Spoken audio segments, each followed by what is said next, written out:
Sawadee and welcome to another episode here for the Funkit Pod. And you know what it means when we are going live or airing on a Saturday.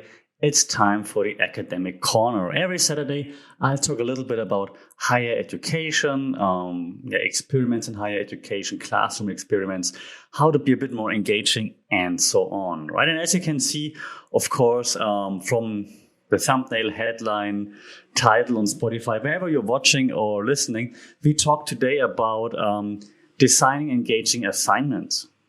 Because let's be honest, assignments are some sort of necessary evil, right? Extrinsic motivator, if you will. And so since most of us have to work with assignments to some extent, I think it's just reasonable to look into like how can we make those assignments more engaging, more fun, and hopefully also more beneficial for our students. So we're going to take a quick journey through a little bit of cognitive science, not too detailed, but just because we're all aware of the underlying theories, I assume. So just a quick reminder here, looking a little bit in some pedagogical innovation approaches, but mostly just trying to figure out, again, how can we make assignments as engaging as possible? So let's prepare to delve into a world of hopefully creative teaching strategies for your uni classes. Okay, so let's jump into it.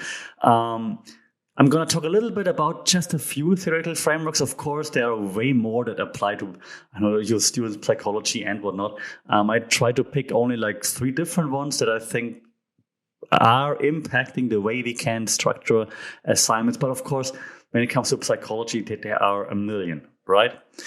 But I'll try to focus on just 3 in this case that I think impact the way we design assignments. And we're going to also discuss how to engage students and maybe have a little bit of a look into like a quick case study to see an example of how that could work and look like in real life. Okay, so that's the goal. So let's jump into our weekly intellectual adventure, if you will. And let's just. I'm missing the right transition. Let's just start. All right. So the frameworks that I thought that fit, right? And please share others that you think might fit. So I think one that anyone who's in education, somewhat, working with people, psychology and so on, has to basically learn about Bloom's taxonomy, right? And it's a very basic foundation model when it comes to education, as you probably know, because if you're listening / watching this, you're probably in education. So we know those 6 different cognitive levels, right? Remembering, understanding, applying, analyzing, evaluating, creating. So if, for example, analyzing might involve like comparing different theories. You analyze those, while creating might involve like designing a research proposal for your grad students, for example, right? So, or yourself, obviously. So this obviously guides us as educator in creating like more diverse assignments that hopefully, in the end, push the students to think more critically, right? So if they have to do like those different things, like remembering, understanding, applying, analyzing, and so on, they hopefully have to think more critically, and hence hopefully will remember more, learn more from it. The next one that I wrote down that I wanted to throw in there is the CLT, right? The Constructivist Learning Theory, and I talked about this theory on my weekly podcast, on my weekday podcast episodes, which are not about education, but it also plays into that. Because this focuses more on the active learning part, right? Where students build their understanding within the active learning setting. So it's kind of like assembling the puzzle, but it's more like guided by like problem-solving tasks, right? You solve like different problems, and while you do it, the puzzle comes together and you're learning. It's like I want to say inquiry-based projects, not only problem-based project, but like also inquiry-based projects. And very important, and if you watched/listened to a few previous episodes, you know that it's very important to me, reflection. Reflection is also like a big part of that. Yeah, so an example could be like a research project where students gather, then interpret, and then present data, for example. It sounds very basic, but if you focus on those steps that I just mentioned, there's assembling the puzzle, having like those different tasks in there, those problem-solving steps, then they will actually learn something, because it's an active learning approach. The last one that I wrote down that I wanted to throw in there, and then I'm hoping that you will also throw more in there and let me know, is the ADDIE model. I don't know if you're only in Germany, we actually say ADDIE, or if others say ADDIE. I'm not really sure, to be honest. Language barrier right there, but you probably know that model, right? There's this 5-step process for like, I think it came to fame in like instructional design, but now with design thinking and whatnot, it like creeps into everything. Which is ADDIE: analysis, design, development, and now I have to implementation and evaluation. Exactly, that's exactly right. Right. So this just guides us with the creation of, hopefully, similar to the first theory I just mentioned, with effective, like those educational experiences that relate to the students, right? Because it hopefully also ensures that it's aligned with your expected learning outcome, if that makes sense. Again, one more time, ADDIE, right? ADDIE: analysis, design, development, implementation, and then evaluation. You see that all those three are somewhat related, right? And I mean, hey, teacher, obviously that's on purpose. So now I'm hoping that you also have a few more frameworks/theories that you think are important to consider when creating those assignments. But before we go there, and before I hopefully see some of your comments, either on YouTube, on social media, or right there on Spotify, I want to talk about a few just tips and tricks when it comes to designing those engaging assignments. Right, so I wrote a few down that I have like on a kind of like a checklist for me. Like when I do assignments, I'm like, am I doing this? Am I doing that? And so I'm just going to share it. So first of all, when I create an assignment, and I haven't done this all the time, so this was like learning by doing/learning by failure. Because in the beginning, I was like, I just want to create fun assignments. But then I made a fun assignment, and I thought it was cool and fun and whatnot. Then I realized, how does it actually align with the learning objective? Even though, so they're using what we did in class, but it doesn't really affect the learning outcome. So they would maybe repeat what we did in class in a fun way, but does it really add to the learning outcome is the question, right? So aligning the assignment with the learning objective, I think, is super important, incredibly crucial to actually succeed, because your assignment doesn't just want to rehash what you did in class, but it wants to hopefully move forward, maybe even accelerate that learning progress, right? So you gotta design the assignments to develop critical thinking, analyzing, evaluating, and so on. Not just rehashing what you did in class. In order to do this, a second point that I have on my checklist is always use real world problems. Don't just use made up stuff like in primary school, maybe even in high school, right?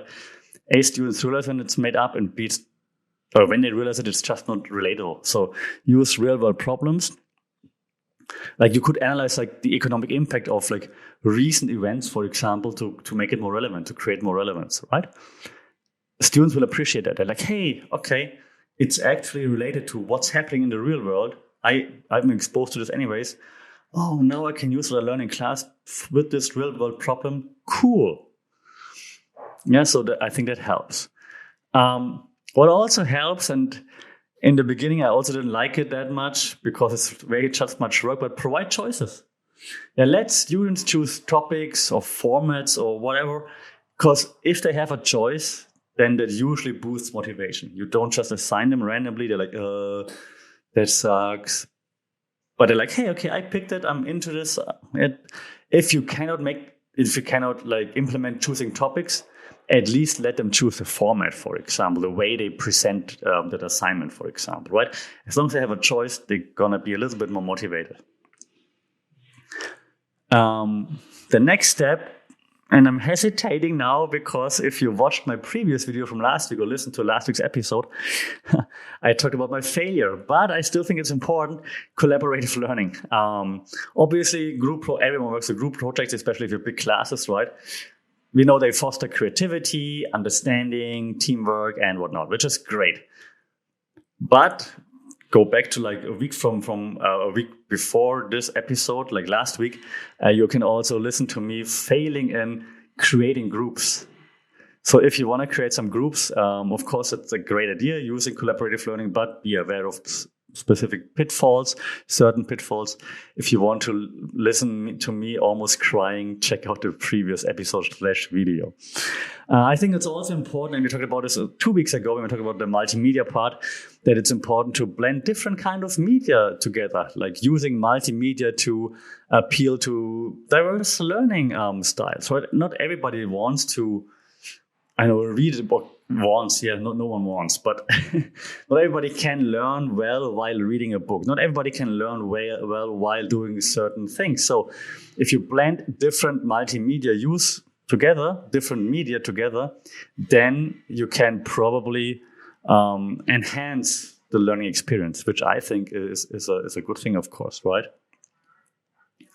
You should also always, next step, always offer feedback. Like feedback is so important. So regular check-ins, if you have like a big final project at the end, right? For example, always offer feedback. If there's a project that runs for several weeks, always offer feedback. You can't just let it run and then just like, here is your grade B or C or whatever. Give them feedback, because people, you know it yourself. You learn from feedback. If you work on a research, you need some feedback, right? So feedback is important. So offer formative feedback. Yeah, regular check-ins on group projects, on individual projects. Yeah, opportunities for revision and so on are important. So plan this, make some time for it.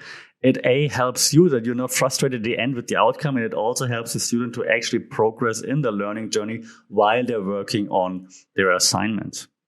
Okay, then transparent rubrics are a no-brainer, but be transparent when it comes to grading. So clear grading criteria, of course, helps the students. I'm not a big fan of that either. I hate it because it's obvious what you should be doing, but it still helps the students to have like some kind of guidelines. So just share your grading rubric in the very beginning, so there are no discussions afterwards, right? What else do I have on my cheat sheet? Let me see. Oh yeah, encourage reflection, of course. Because, like I said earlier, reflection, I think, is very important. I'm a big fan of reflection. And I think reflection fosters like this metacognition, if you will, right? And hence enhances learning. If you think about what you just did and why you did it and how you could do it better, then you're learning while you're thinking about it. And that's a great thing. So I think reflection is very important. Technology, back to 2 weeks ago, multimedia, technology, and so on, and edtech, also important. But do it thoughtfully. Yeah, use collaboration tools and software, yes, but it should also make sense and align with the learning objective. But we talked about this in the episode about technology and media and so on, right? But so yeah, I'm a big fan of it, big proponent, use it, but it should work. So if you have a coding class, use GitHub. If you don't have a coding class, you can't force students to be on GitHub because they're like, what am I doing here right now, right? So it should make sense. And lastly, and I talked about this in the tech class too, consider accessibility and inclusivity. Yeah, always provide alternatives to make sure that every student is on board. Every student can use your sources, access to your sources. Make sure that every student succeeds, right? So accessibility, of course, is important. And just like inclusivity, but we talked about this for a whole episode, like also I think 2 or 3 weeks ago. So check this out again, because obviously, if it's not inclusive, accessible, then you just leave students, you lose them on the way, and that's of course not our goal. Okay, so potential case study. How could we apply all those theories in designing assignments, right? So for example, And I'm really just making this up now on the fly. I have a few bullet points, but I'm thinking of something different now because I think that might just resonate more. Like you're you teach at uni, you have a business course.